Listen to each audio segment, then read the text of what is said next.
अस्सलाम वालेकुम dear students. अब जो नेक्स्ट टॉपिक हमें डिस्कस करना है दैट इज इक्विवेलेंट कंसेप्ट। इससे पहले बेटा आपने डिस्कस किया है मोल कंसेप्ट। वैसे ही हमारे पास और एक कंसेप्ट है जिसको हम बोलते हैं इक्विवेलेंट कंसेप्ट। मोल कंसेप्ट में हम क्या डिस्कस करते हैं? Molar mass. और इसी तरीके से इक्विवेलेंट कंसेप्ट में हमारे पास क्या होता है? इक्विवेलेंट मास। मोल कंसेप्ट में हम कैलकुलेट करते हैं नंबर ऑफ मोल्स और इक्विवेलेंट कंसेप्ट में हम क्या कैलकुलेट करते हैं? Number of equivalents. तो इक्विवेलेंट कंसेप्ट का डिस्कशन जो होगा it will be started from the equivalent mass.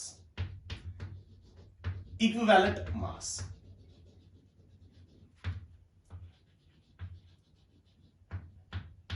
ध्यान देना बेटा, इक्विवेलेंट मास क्या होता है? इक्विवेलेंट मास की बेटा हमारे पास एक तो हमारे पास ओल्ड डेफिनेशन, जो हम पहले इसकी डेफिनेशन यूज करते थे, ओल्ड डेफिनेशन। ओल्ड डेफिनेशन क्या है इक्विवेलेंट मास की? ध्यान देना, the mass of A substance, the mass of A substance that combines with 1 gram of hydrogen or 8 gram of oxygen or 35.5 grams of chlorine. You called that mass as, यानी the mass of a substance, जो कितने के साथ combine हो जाएगा? 1 gram of hydrogen के साथ combine जो हो जाएगा, you call that mass as an equivalent mass. और जो 8 ग्राम ऑफ ऑक्सीजन के साथ कंबाइन हो जाएगा, या 35.5 grams of chlorine in a chemical reaction. In a chemical reaction, you call that mass as equivalent mass. लेकिन अगर हम इस डेफिनेशन की बात करेंगे ना, ये हमारे पास कौन सी डेफिनेशन है? Old definition. ये हम पहले यूज करते थे इक्विवेलेंट मास के लिए। यानी इक्विवेलेंट मास जब भी बेटा केमिकल रिएक्शन होती थी, 1 ग्राम ऑफ हाइड्रोजन के साथ कितना कंबाइन हो जाएगा, या 8 ग्राम ऑफ ऑक्सीजन के साथ कितना कंबाइन हो जाएगा, या 35.5 ग्राम ऑफ क्लोरीन के साथ कितना कंबाइन हो जाएगा, we use to call that mass as an equivalent mass. लेकिन जो हमारी डेफिनेशन आज की है, what you call as a modern definition, जो इक्विवेलेंट मास की है, मॉडर्न डेफिनेशन जो इक्विवेलेंट मास की है, वो क्या है? ध्यान देना, मॉडर्न डेफिनेशन इक्विवेलेंट मास की है, जैसे हमारे पास मोलर मास है। मोलर मास हम क्या बोलते हैं? The mass of 1 mole of a substance. उसी तरीके से जो इक्विवेलेंट मास होता है, equivalent mass is the mass of 1 equivalent of a substance. The mass of 1 equivalent of a substance, you call that mass as an equivalent mass. यानी एक equivalent का जो मास होता है उसी को हम बोलते हैं कौन सा मास? Equivalent mass. एक मोल का जो मास होता है उसको हम कौन सा मास बोलते हैं? Molar mass. तो इक्विवेलेंट मास की डेफिनेशन आपने दे दी, तो आपने सिंपली बोला कि इक्विवेलेंट मास जो होता है it is the mass of 1 equivalent of a substance. एक इक्विवेलेंट का जो मास होता है, you call that mass as an equivalent mass. Sir ये डेफिनेशन तो ठीक है, लेकिन हमें एक चीज बताइए कि 1 इक्विवेलेंट होता क्या है? आप वही बोलोगे वहां से कि ये 1 इक्विवेलेंट होता क्या है। ध्यान देना है यहां पर, मैं 1 इक्विवेलेंट को बेटा एक्सप्लेन करूंगा।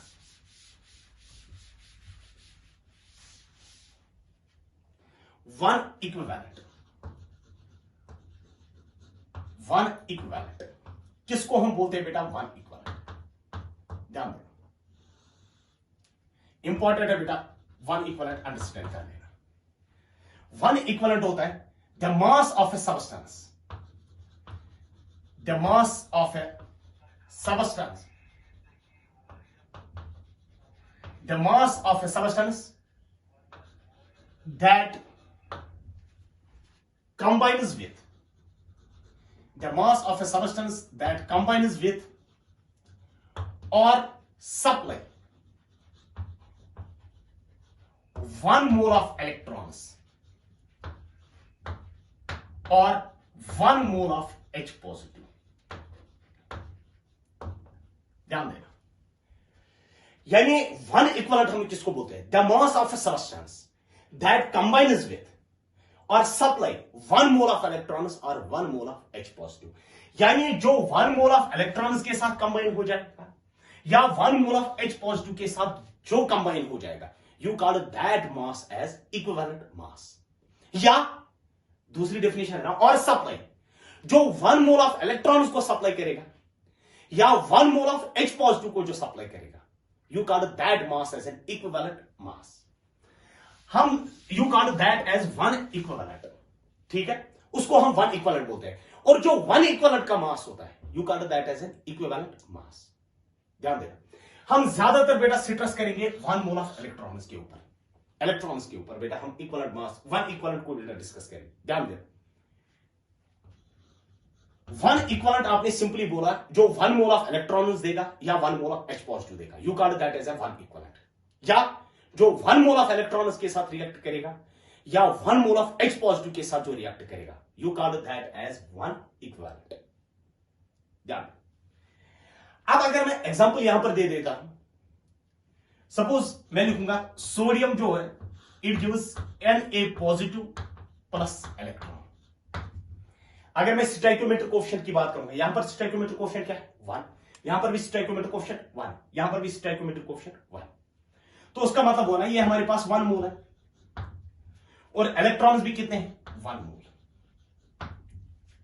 1 मोल ऑफ सोडियम, अगर हम 1 मोल ऑफ सोडियम लेंगे ना, उसका मास कितना होता है? 23 ग्राम्स। तो can you write it as, यहां पर बेटा 1 मोल, यानी can you say 1 mole of sodium supplies 1 mole of electrons, वही बोलेंगे ना, 1 mole of sodium supplies how many electrons? 1 mole of electrons. और you can say 23 grams of sodium supplies how many electrons? 1 mole of electrons. जो 1 मोल electron supply करेगा उसको हम क्या बोलते हैं? 1 इक्विवेलेंट। और 1 इक्विवेलेंट का जो मास होता है, फिर 1 मोल ऑफ सोडियम है ना 1 इक्विवेलेंट, फिर 1 मोल जो मास होगा 1 इक्विवेलेंट का, you call that as an equivalent mass. Can you write it as, फिर इक्विवेलेंट मास सोडियम का क्या होगा? Equivalent mass of sodium will be equal to 23। अगर मैं 23 ग्राम्स लिखूंगा then it is gram equivalent mass. अगर मैं ग्राम्स इंट्रोड्यूस करूंगा then it is simply gram equivalent mass.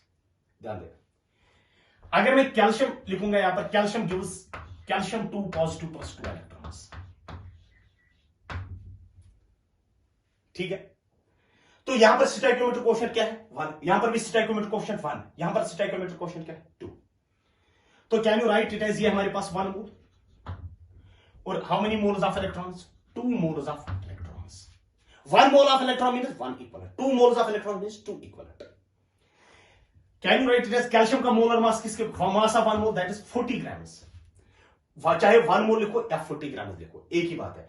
40 grams supplies how many electrons? 2 mole of electrons. फिर 1 मोल कितना supply होगा? यहां से कितने ग्राम्स है? अगर हमें 1 मोल सप्लाई करना है, 40 gram supplies how many moles? 2 moles. अगर हमें 1 ही मोल चाहिए तो you will divide it with 2, it becomes equal to 1। तो can you write it as 20 grams. 20 grams of calcium supplies how many electrons? 20 grams of calcium supplies 1 mole of electrons. यानी you called this as, जो 1 mole of electron supply करेगा, you called that as 1 equivalent. Can you say 20 grams फिर है 1 equivalent? वही है ना, 40 grams है ना 2 equivalent. 20 grams फिर कितने equivalent है? 1 equivalent. क्योंकि जो 1 mole of electron supply करेगा उसी को हम बोलते हैं ना 1 equivalent. फिर 20 grams कितने equivalent है? 20 grams is the 1 equivalent. तो can you write it as, and mass of 1 equivalent mass of calcium is equal to how many grams? 20. फिर equivalent mass calcium का किसके बराबर होगा? 20 के बराबर। क्योंकि 1 मोल जो सप्लाई करेगा उसको हम बोलते हैं 1 equivalent. 20 grams is the 1 equivalent and mass of 1 equivalent, you call that as an equivalent mass. Then can you say equivalent mass of calcium is equal to 20? Because 20 grams supplies how many electrons? 1 mole of electrons. तो जब भी आपको बेटा equivalent mass calculate करना होगा, आप बेटा same method बेटा अप्लाई करोगे हर किसी जगह, और वैसे ही आप अप्लाई करोगे in terms of H positive. या सिंपली अगर हमें सिंपल तरीके से बोलना होगा इक्विवेलेंट मास किसके बराबर होगा? Equivalent mass, you can say equivalent mass is equal to atomic mass divided by n factor. Equivalent mass is equal to atomic mass divided by n factor, or you can write equivalent mass is equal to molecular mass or molar mass divided by n factor,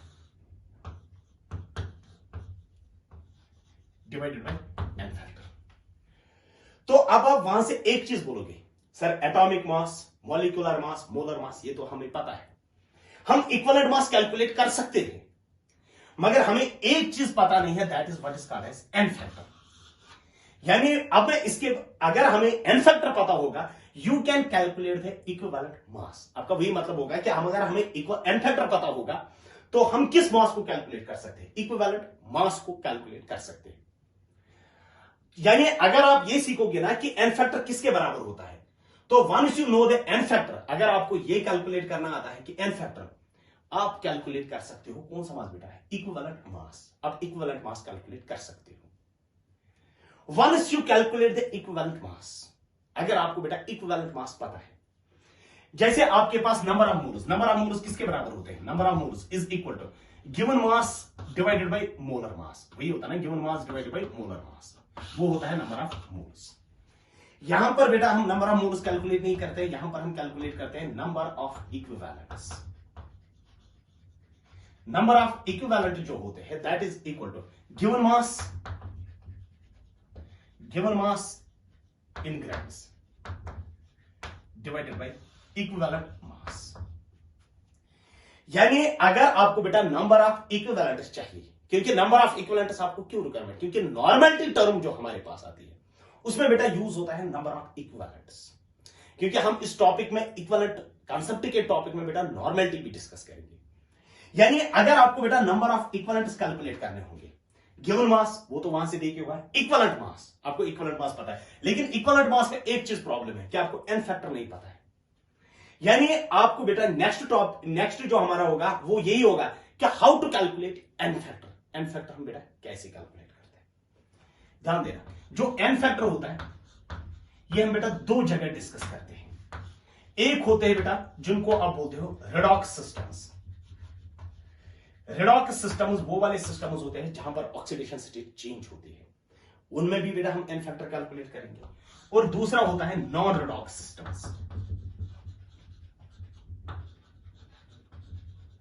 non redox system जहां पर oxidation state change नहीं होते हैं, हम बेटा n factor calculate करेंगे redox systems में भी as well as non redox systems में भी। Once you know the n factor, आप इक्विवेलेंट मास कैलकुलेट कर सकते हो। Once you know the equivalent mass, आप कैलकुलेट कर सकते हो नंबर ऑफ इक्विवेलेंट्स। आप नंबर ऑफ इक्विवेलेंट्स कैलकुलेट कर सकते हो, ध्यान देना। कैलकुलेशन ऑफ n फैक्टर अब हम देखेंगे। कैलकुलेशन ऑफ n फैक्टर,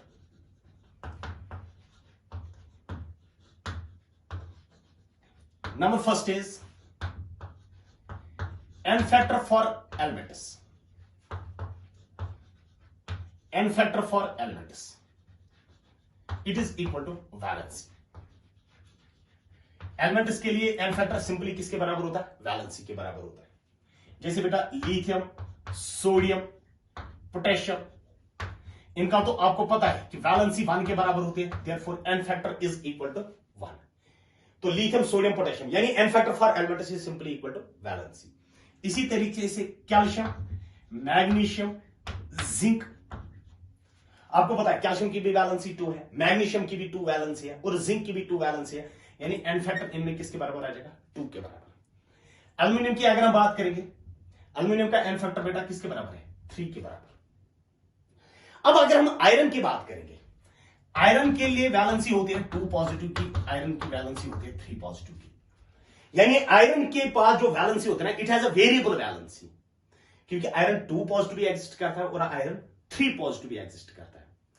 यानी नोट करके लिख लेना, यानी जिन एलिमेंट्स की अगर आयरन 2 पॉजिटिव होगा तो आप क्या बोलोगे, n फैक्टर इज 2, क्योंकि अगर आयरन होगा 3 पॉजिटिव तो n फैक्टर क्या होगा, 3।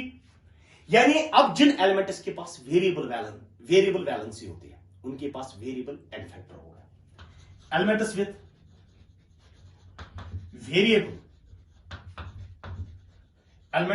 Variable valency have variable n factor. अब जिन एलिमेंट्स की वेरिएबल वैलेंसी होती है उनके पास क्या होता है बेटा, वेरिएबल एन फैक्टर होता है। ये हुआ पहला बेटा n factor for elements.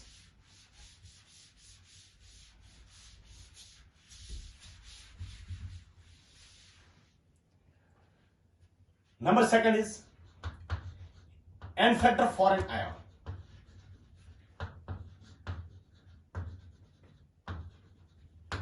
Ion के लिए जो एन फैक्टर होता है that is equal to magnitude of the charge. Magnitude का मतलब हुआ विदाउट साइन।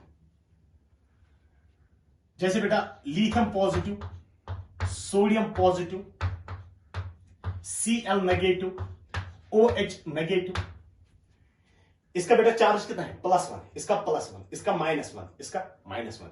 यानी एन फैक्टर जो होगा आयन्स के लिए that is equal to magnitude of charge. Magnitude में बेटा हर किसी केस में कितना आ जाएगा, 1।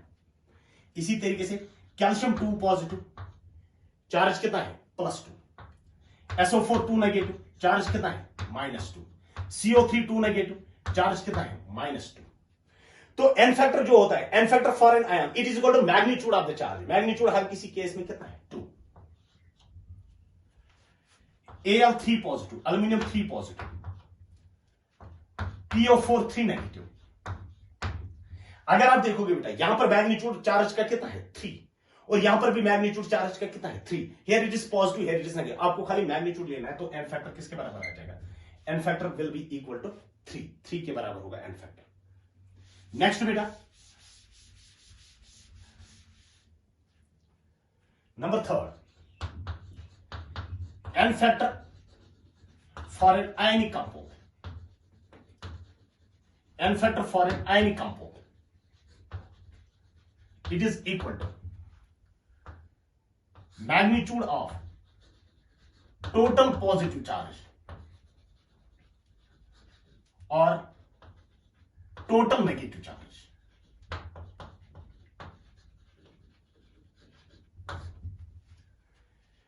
अगर आप देखोगे n factor for an ionic compound, किसी भी आयनिक कंपाउंड के लिए अगर आपको बेटा एन फैक्टर कैलकुलेट करना होगा, you say that is equal to magnitude of that total positive charge और टोटल नेगेटिव चार्ज। या तो आपको बेटा पॉजिटिव चार्ज देखना है या तो आपको बेटा नेगेटिव चार्ज देखना है, उसका खाली मैग्नीट्यूड लेना है साइन के बगैर।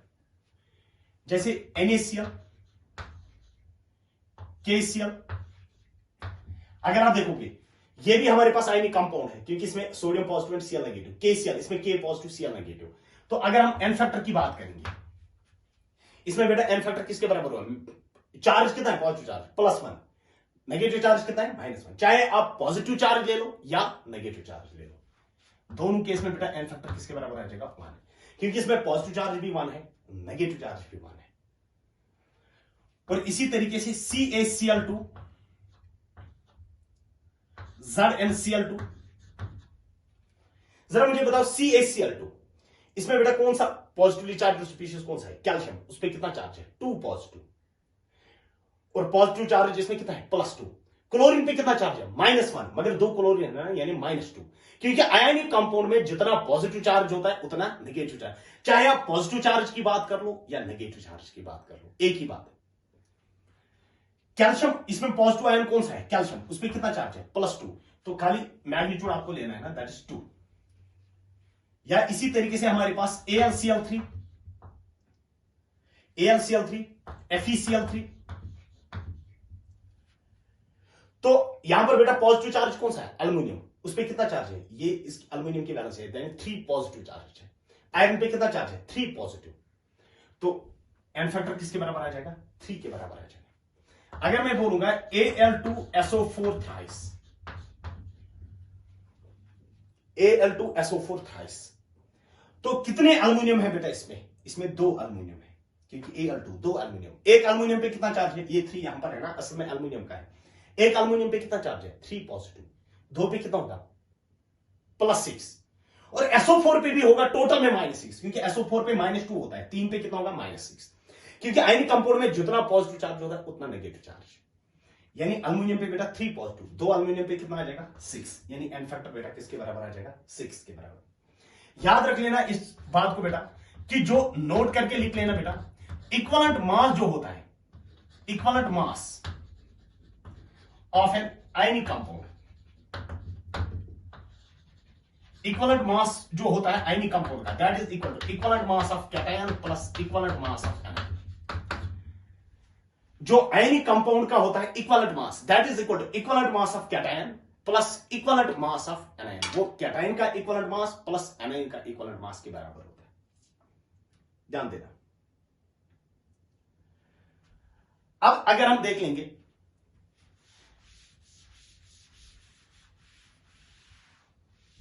equivalent mass of an ionic compound is equal to equivalent mass of a cation plus equivalent mass of anion. Number first, equivalent mass of metal oxide. Equivalent mass of metal oxide वो होता है बराबर equivalent mass of metal plus 8। अगर आपको metal oxide का equivalent mass calculate करना होगा, you can call that is equal to equivalent mass of metal plus 8। Number second, equivalent mass of metal hydroxide. अगर आपको बेटा मेटल हाइड्रोक्साइड का equivalent mass लिखना होगा, that is equal to equivalent mass of metal plus 70। Metal hydroxide, कोई भी metal, zinc hydroxide, calcium hydroxide, that is equal to equivalent mass of metal plus 70। Number third,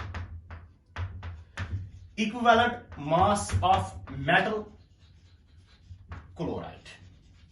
अगर आपको metal chloride का equivalent mass calculate करना होगा, that is equal to equivalent mass of metal plus 35.5।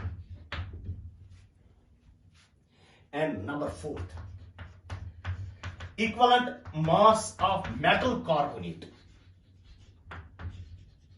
Equivalent mass of metal carbonate that is equal to equivalent mass of metal plus 30। ये चार हमारे पास बेटा important है। यानी इक्विवेलेंट मास किसी भी आयनिक कंपाउंड, किसी भी साल्ट के लिए क्या होता है, equivalent mass of cation plus equivalent mass of anion. Metal oxide का किसके बराबर होता है, इक्विवेलेंट मास। एंड फैक्टर में बेटा इक्विवेलेंट मास याद रख लेना, that is equal to equivalent mass of metal plus 8। Metal hydroxide का equivalent mass of metal plus 17। Metal chloride का equivalent mass of metal plus 35। Metal carbonate का equivalent mass of metal plus 30। ये होता है बेटा इक्विवेलेंट मास, यहां पर बेटा किसी भी आयनिक कंपाउंड का। ये बेटा लिख के रखना वहां पर।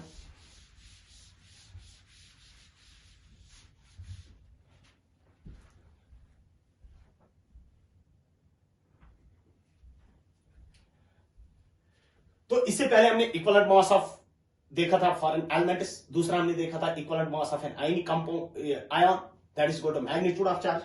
थर्ड हमने देखा था equivalent mass of an ionic compound, n factor for an ionic compound. N factor अभी हम देख रहे हैं बेटा, n factor for an ionic compound, you can say that is equal to n factor for an ionic compound is equal to magnitude of the total positive charge or magnitude of the total negative charge. Number 4, n factor for an acid. Acid के लिए अगर आपको n factor देखना होगा, that is equal to basicity.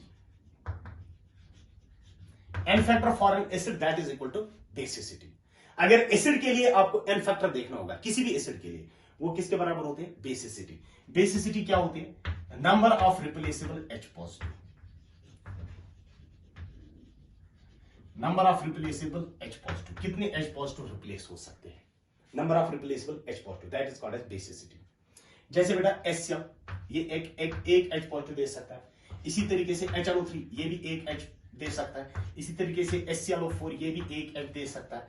तो हर किसी case में अगर आप देखोगे, चाहे यहां पर देख लो सेकंड केस या HClO4 में, कितने रिप्लेसेबल, यहां पर भी रिप्लेसेबल H पॉजिटिव कितने हैं, 1, यहां पर भी 1, यहां पर भी 1, यानी n फैक्टर बेटा किसके बराबर आ जाएगा, 1 के बराबर। H2SO4 कितने H पॉजिटिव दे सकता है, 2। H2C2O4 कितने H पॉजिटिव दे सकता है, 2। तो n फैक्टर बेटा कितने, number of replaceable H positive कितने हैं, 2। इसी तरीके से हमारे पास H3PO4 ये बेटा इसके पास कितने रिप्लेसेबल H पॉजिटिव होते हैं, 3। तो n फैक्टर बेटा किसके बराबर होगा, 3। ध्यान देना, जो ये H3PO4 का स्ट्रक्चर अगर हम बना लेंगे, यहां पर H3PO4, इसमें बेटा फास्फोरस होता है, डबल बॉन्डेड विथ ऑक्सीजन, फिर यहां से बेटा OH ग्रुप होता है, यहां से भी बेटा OH ग्रुप होता है, यहां से भी बेटा OH ग्रुप होता है। ये H3PO4 का स्ट्रक्चर है। तो इसमें बेटा फास्फोरस जो है, phosphorus is a non metal, non metal is bonded with oxygen. ध्यान देना, अगर हमारे पास सेंटर पे है बेटा नॉन मेटल, नॉन मेटल अगर हमारे पास, if it is bonded with doubly bonded oxygen यानी ऑक्सो ग्रुप, और साथ में अगर OH ग्रुप प्रेजेंट है, then you call this acid as an oxo acid. इस एसिड को हम फिर कौन सा एसिड बोलते हैं? Oxo acid. अगर आप देखोगे H3PO4, phosphorus is a non metal, double bonded with oxygen, और साथ में OH ग्रुप है ना, या ये वाला OH ग्रुप या ये वाला OH group, and you call this as an, it is an oxo acid. ये ऑक्सो एसिड हमारे पास, ये हाइड्रोजन रिप्लेस हो सकता है, जो किसके साथ अटैच होगा? ऑक्सीजन के साथ। जरा मुझे बताओ इसमें कितने हाइड्रोजन रिप्लेस हो सकते हैं? ये वाला भी रिप्लेस हो सकता है, ये वाला भी रिप्लेस हो सकता है, ये वाला भी रिप्लेस हो सकता है, यानी इसका एन फैक्टर बेटा किसके बराबर होगा? 3, क्योंकि 3H positive can be replaced. और ये एसिड होता है, इसको हम बोलते हैं ना oxo acid, it is oxo acid due to this hydrogen, ये इस हाइड्रोजन की वजह से ऑक्सो एसिड है। Non metal when bonded with doubly bonded oxygen, और साथ में यहां पर OH ग्रुप होता है, you call that as an oxo acid, उसको हम बेटा क्या बोलते हैं? Oxo acid. ये किसका हमने स्ट्रक्चर देखा था? H3PO4। इसी तरीके से हमारे पास H3PO3, H3PO3 में P डबल बॉन्ड O, फिर यहां पर बेटा OH ग्रुप, फिर यहां पर बेटा हाइड्रोजन, फिर यहां पर बेटा OH ग्रुप, इसका ये वाला स्ट्रक्चर है। अब अगर आप देखोगे H3PO3 में, जरा मुझे बता बेटा इसमें कौन से हाइड्रोजन रिप्लेस हो सकते हैं? वही हाइड्रोजन रिप्लेस हो सकते हैं जो ऑक्सीजन के साथ अटैच होंगे, ये वाला हाइड्रोजन और ये वाला, ये तो रिप्लेस नहीं हो जाएगा। यानी इसमें एन फैक्टर बेटा किसके बराबर होगा? 2 के बराबर होगा। यानी H3PO3 में एन फैक्टर बेटा किसके बराबर है? 2 के बराबर। इसी तरीके से H3PO2, इसमें भी, इसमें अगर आप देखोगे ना हाइड्रोजन 3 है, लेकिन 3 तो रिप्लेस नहीं हो सकते ना, खाली 2 ही रिप्लेस हो सकते हैं। H3PO2 अगर हम इसका स्ट्रक्चर देखेंगे, इसका स्ट्रक्चर इस तरीके से, कौन सा हाइड्रोजन रिप्लेस हो सकता है? जो ऑक्सीजन के साथ अटैच है, ये वाला, वरना इसमें 3 हाइड्रोजन इसमें भी है। तो इसमें अगर आपको बोलूंगा एन फैक्टर तो क्या है? You will say n factor is equal to 1, क्योंकि एक ही हाइड्रोजन रिप्लेस हो सकता है। यहां पर एन फैक्टर 2 होगा और यहां पर एन फैक्टर क्या होगा? 1। और ये भी ऑक्सो एसिड, क्योंकि ऑक्सो ग्रुप है और OH ग्रुप है, ऑक्सो ग्रुप है और OH ग्रुप है। ये ऑक्सो एसिड तीनों हमें H3PO4, H3PO3 एंड H3PO2 तीनों हमारे पास ऑक्सो एसिड्स है, क्योंकि इनमें ऑक्सो ग्रुप होता है और OH ग्रुप होता है। ध्यान देना, अब क्वेश्चन लिख लेना। Calculate n factor for an acid in the following reactions. Calculate n factor for an acid in the following reactions. Number first is HCl plus NaOH gives NaCl plus H2O. तो ध्यान देना, HCl ने बेटा क्या release किया? HCl हमारे पास acid है और NaOH हमारे पास क्या है? बेस। आपको किसका एन फैक्टर कैलकुलेट करना है? एसिड का एन फैक्टर आपको कैलकुलेट करना है। अब मुझे बताओ, ये जो HCl होगा, HCl will give H positive और NaOH क्या देगा? OH negative. H positive and OH negative will form water, और वहां पर कौन सा साल्ट बनेगा? NaCl। अब HCl के पास एक ही H पॉजिटिव है ना, अब इस HCl का एन फैक्टर अगर आपको बोला जाएगा, यू कैन सी HCl का एन फैक्टर बेटा इसमें किसके बराबर है? यानी इसका एन फैक्टर बेटा 1 के बराबर, क्योंकि एक ही H था तो उसी को रिलीज किया। Number second reaction, H2SO4 plus NaOH gives NaHSO4 plus water. H2SO4 कितनी H को रिलीज कर सकता है? 2 H पॉजिटिव को रिलीज कर सकता है, मगर NaOH जो है, NaOH जो हमारे पास है, क्योंकि ये 2 H पॉजिटिव दे सकता है, लेकिन NaOH कितनी OH नेगेटिव दे सकता है? एक ही। यहां पर अगर आप स्टोइकियोमेट्रिक कोएफिशिएंट देखोगे, यहां पर स्टोइकियोमेट्रिक कोएफिशिएंट 1 ही है, यानी इसने एक OH नेगेटिव दिया, तो इसने कितने H पॉजिटिव रिलीज किए? एक ही H पॉजिटिव, क्योंकि एक H तो SO4 के साथ ऐसी है ना। तो H2SO4 ने इस रिएक्शन में बेटा कितने H पॉजिटिव रिलीज किए? एक ही H पॉजिटिव, और इसने OH नेगेटिव दिया और वाटर बनाया। यानी अब H2SO4 ने बेटा इस रिएक्शन में, क्योंकि H2SO4 gets converted into HSO4, तो H2SO4 ने कितने H पॉजिटिव रिलीज किए? एक। तो इसका n फैक्टर किसके बराबर आ जाएगा? 1 के बराबर आ जाएगा। Number third reaction, H2SO4 plus twice NaOH gives Na2SO4 plus water. अब मुझे बताओ H2SO4 से क्या बन गया? SO4। यानी इस H2SO4 ने अब कितने H पॉजिटिव रिलीज किए? 2। यानी इसका n फैक्टर किसके बराबर होगा? n फैक्टर होगा 2 के बराबर। यानी अब अगर हम रिएक्शन की बात करेंगे, रिएक्शन में जो n फैक्टर होता है, n फैक्टर चेंज भी हो सकता है।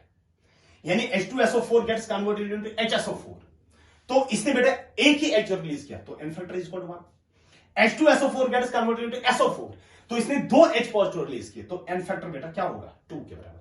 ये भी हमारे पास एसिड बेस रिएक्शन है, ये भी एसिड बेस रिएक्शन है, और ये भी एसिड बेस रिएक्शन है। यानी तीनों रिएक्शन हमारे पास न्यूट्रलाइजेशन है। लेकिन इसमें बेटा एसिड जो होगा HSO4, इसके पास HSO4, ये वाला H भी रिलीज कर सकता है। You call this neutralization as ये इनकंप्लीट है, और दूसरी वाली क्या है? Complete neutralization. क्योंकि H2SO4 के पास 2 हाइड्रोजन है, ये 2 के दोनों रिलीज कर सकता है। You call that is a complete neutralization. और ये वाली रिएक्शन जो है इट इज इनकंप्लीट न्यूट्रलाइजेशन। और ये वाला हाइड्रोजन भी रिलीज हो सकता है, ये वाला हाइड्रोजन जब भी ये इनकंप्लीट न्यूट्रलाइजेशन है, और ये वाली कौन सी रिएक्शन है? Complete neutralization. तो ये था बेटा हमारे पास n फैक्टर्स। नेक्स्ट लेक्चर में हम देखेंगे n factor for a base and n factor for an oxidizing agent और रिड्यूसिंग एजेंट। वो हम इंशाल्लाह नेक्स्ट लेक्चर में देखेंगे।